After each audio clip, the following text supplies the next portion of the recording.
الحمدللہ رب العالمین والصلاة والسلام علی سید المرسلین اما بعد فاعوذ باللہ من الشیطان الرجیم بسم اللہ الرحمن الرحیم۔ میرا نام سید رضوان اللہ شاہ اور آپ دیکھ رہے ہیں یوٹیوب چینل اصلاح اعمال۔ قضاء حاجات یعنی اگر کوئی مصیبت ہے، پریشانی ہے، بے روزگاری ہے، تنگ دستی ہے اور کوئی بھی مراد ہے، کوئی بھی خواہش ہے، اس کو پورا کرنا ہے، اس کے حوالے سے کورس ایک مرتب دیا ہے۔ انشاءاللہ آج اس کی دوسری ویڈیو ہے۔ پہلی ویڈیو میں ہم نے 2 رکعت نفل سیکھے تھے، آج بھی کچھ نفل ہیں، نوافل ہیں جن کو ہم نے سیکھنا ہے اور بڑی زبردست نفل ہیں۔ ایک صحابی رسول نے جو ہے اس کو روایت فرمایا ہے اور بڑی ہی پیاری نفل ہیں۔ اگر آپ ان کو پڑھیں اور بتائے ہوئے طریقے کے مطابق پڑھیں تو اللہ نے چاہا آپ کی مراد بہت جلد جو ہے وہ پوری ہونے والی ہے۔ مگر نفل جاننے سے پہلے جو ہے آج کی اچھی بات، اور آج کی اچھی بات کیا خوبصورت بات ہے کہ اعلیٰ رحمۃ اللہ تعالی شاہ فرماتے ہیں کہ عقل مند اور سعادت مند اگر استاد سے بڑھ بھی جائیں، یعنی کوئی عقل مند ہے اور کسی کو اللہ نے عقل سے نوازا ہے اور وہ کسی بڑے مرتبے پر پہنچ جائے، استاد سے بڑھ بھی جائیں تو اسے استاد کا فیض سمجھتے ہیں۔ جی ہاں، جو کچھ وہ بنے ہیں آج دنیا میں تو لازم بات ہے استاد کی شفقتوں کی وجہ سے ہی وہ بنے ہیں، اور پہلے سے بھی زیادہ جو ہے وہ سعادت مند عقل مند شاگرد جو ہے وہ استاد کے پاؤں کی مٹی جو ہے اپنے سر پر ملا کرتے ہیں۔ یعنی یہ ایک سمجھ لیں ادب ہے، ایک استاد کا احترام ہے۔ تو واقعی آج جو بھی جس مقام پر بھی ہے اس میں کوئی شک نہیں ہے، کوئی دو رائے نہیں ہے کہ اس کے پیچھے ایک اچھے استاد کا جو ہے وہ ہاتھ ہے۔ تو اللہ ہمیں اپنے استاد کی، اپنے اساتذہ کرام کی جو ہے وہ قدر کرنے کی توفیق عطا فرمائے، ان کو دعاؤں میں یاد رکھنے کی توفیق عطا فرمائے۔ تو چلیں جی وظیفے کی طرف چلتے ہیں، وظیفہ شروع کرتے ہیں۔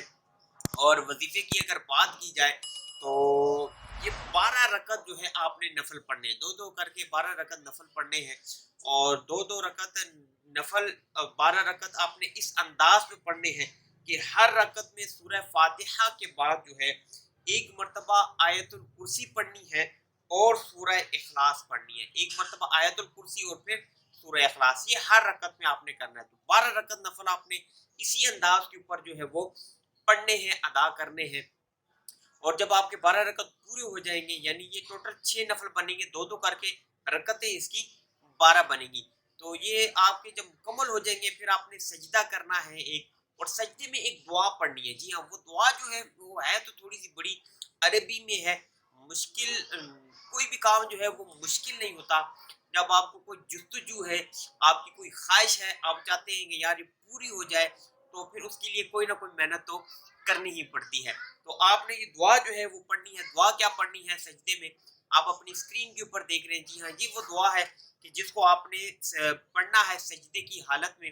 اور دعا پڑھنے کے بعد جو ہے پھر اللہ تبارک و تعالیٰ سے سوال کرنا ہے، اور سوال وہ کرنا ہے جو کہ نیک اور جائز ہو، کسی گناہ پر مدد پر جو ہے یہ سوال نہیں کرنا۔ تو یہ عمل، یہ وظیفہ جو ہے یہ سمجھ لیں کہ یہ کام نہیں کرے گا کوئی۔ یہ کہ مجھے چوری میں معاونت ہو جائے، میں شراب مل جائے، یا اس طرح کے گناہ والے کام میں معاونت نہیں، بلکہ جائز کام پہ آپ کریں گے تو اسی ٹائم اللہ نے چاہا انشاءاللہ آپ کی حاجت پوری ہوگی، اللہ تبارک و تعالیٰ مدد فرمائے گا۔ بلکہ بزرگان دین ارشاد فرماتے ہیں کہ ہمیں یہ سکھایا گیا، وہب جو ہے صحابی رسول جو ہے یہ ارشاد فرماتے ہیں کہ ہمیں یہ سکھایا گیا ہے کہ یہ جو نفل ہے، یہ جو دعا ہے، یہ کسی جاہل بندے کو نہ سکھاؤ۔ کیوں؟ کیونکہ جب جاہل بندے کو سکھائیں گے تو پھر جاہل بندے کی وجہ سے جو ہے وہ گناہوں پر مدد مانگنے کے لیے اس کو جو ہے وہ استعمال کرے گا۔ تو دعا ہے کہ اللہ تبارک و تعالیٰ ہمیں نیک اور اچھے مقصد پر جو ہے اس وظیفے کو کرنے کی توفیق عطا فرمائے۔ بہت ہی پیارا وظیفہ ہے، اس کی اتنی برکتیں کہ ہم سوچ نہیں کر سکتے۔ تو یہ کورس کرانے کا مطلب یہی ہے، مقصد ہی پیچھے یہ ہے کہ وظیفے ایسے مرتب دے دیے جائیں 10 12 15 ویڈیوز میں کہ جس میں قضاء حاجت ہو، کسی کو کوئی وظیفہ اچھا لگے وہ کرے، اس کی وہ پریشانی، وہ مصیبت، وہ جو بیماری ہے وہ دور ہو جائے، اور وہ جو ہے اپنی زندگی میں جو ہے وہ سکھ کے ساتھ، عیش کے ساتھ، آرام کے ساتھ اپنی زندگی جو ہے وہ گزار سکے۔ تو امید ہے آج کی ویڈیو بھی آپ کو اچھی لگی ہوگی۔ لائک کیا کریں، شیئر کیا کریں، کمنٹس کیا کریں، چینل کو جو ہے وہ سبسکرائب جو ہے وہ ضرور کیا کریں۔ میں اپنی ویڈیوز میں بہت کم جو ہے یہ ریکویسٹ کیا کرتا ہوں کہ لائک، شیئر، کمنٹس اور سبسکرائب کیا کریں، تو اچھا ہے آپ کیا کریں، دوسروں کو بھی بتایا کریں۔ اچھا لگتا ہے، آپ کی فیملی بڑھتی چلی جا رہی ہے، اور اللہ کرے کہ بڑھتی چلی جائے، آپ لوگوں کے پیار جو ہے وہ اسی طریقے سے آتا رہے۔ دعا ہے کہ اللہ تبارک و تعالیٰ ہماری اس ویڈیو کو اپنی بارگاہ میں قبول فرمائے، اس کو میرے لیے آپ سب دیکھنے والوں کے لیے قیامت کے دن ذریعہ نجات بنائے۔ دعا ہے کہ اللہ تبارک و تعالیٰ آپ کی جان کی، مال کی، عزت کی، آبرو کی حفاظت فرمائے۔